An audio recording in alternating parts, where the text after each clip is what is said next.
Baik, saya akan menjelaskan tentang sistem pertanian berkelanjutan dan contoh praktik di lapangannya. Kita pasti pernah berpikir bagaimana cara manusia bisa terus memenuhi kebutuhan makan tanpa merusak alam tempat hidupnya. Nah, jawabannya itu terletak pada sistem pertanian berkelanjutan. Suatu pendekatan yang tidak hanya peduli pada hasil panen, tetapi juga pada keberlangsungan lingkungan dan kehidupan petani.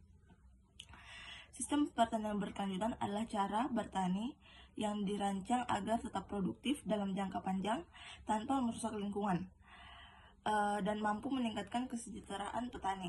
Tujuannya itu bukan hanya hasil panen hari ini, tetapi juga keberlangsungan hidup di masa depan. Contohnya adalah di daerah Sembalun Lombok, petani itu mulai meninggalkan kebiasaan memakai pupuk kimia,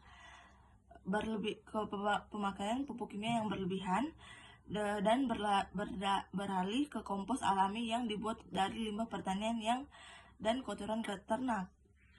Nah, ada juga yang namanya pertanian konvensional yang sering mengandalkan bahan kimia sintetis seperti pestisida dan pupuk buatan. Hasil mungkin berlimpah di awal, tetapi lambat laun tanah akan menjadi rusak, air tercemar, dan ekosistem terganggu. Sebaliknya, pertanian berkelanjutan menggunakan pendekatan alami dan perhatian keseimbangan ekosistem. Nah, ada juga beberapa teknik dalam pertanian berkelanjutan yang meliputi itu seperti rotasi tanaman.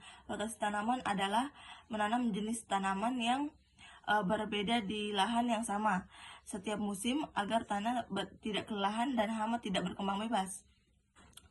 Nah, ada juga namanya agroforestry, yaitu adalah menggabungkan pohon dengan tanaman pangan. Akar pohon membantu menjaga kesuburan tanah dan menyimpan air. Nah, ada juga namanya penggunaan pupuk organik seperti kompos dan pupuk kandang yang menyehatkan tanah dan ramah lingkungan. Ada juga namanya konservasi air.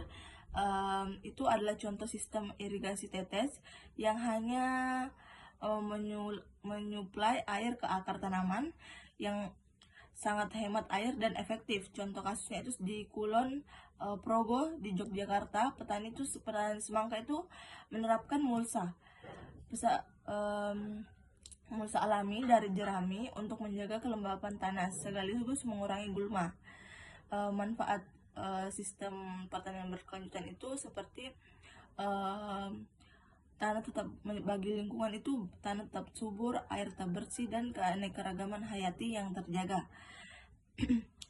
Nah, bagi petani itu mereka menjadi lebih mandiri karena tidak bergantung pada input mahal dari luar. Nah, untuk konsumen, makanan yang dihasilkan itu lebih sehat karena minim residu bahan kimia. Nah, contoh kasusnya itu di Bali. Di Bali sistem subak itu warisan dunia UNESCO adalah bentuk pertanian berkelanjutan yang mengatur irigasi bersama-sama berdasarkan prinsip harmoni antara manusia, alam, dan spiritualitas. Nah, untuk pertanian berkelanjutan itu bukan hanya sekedar cara bertani, tetapi itu adalah jembatan antara kebutuhan manusia dan tanggung jawab terhadap bumi. Mari kita dukung petani lokal, konsumsi hasil pertanian, ramah lingkungan, dan jadikan keberlanjutan sebagai gaya hidup. Sekian dari saya, terima kasih.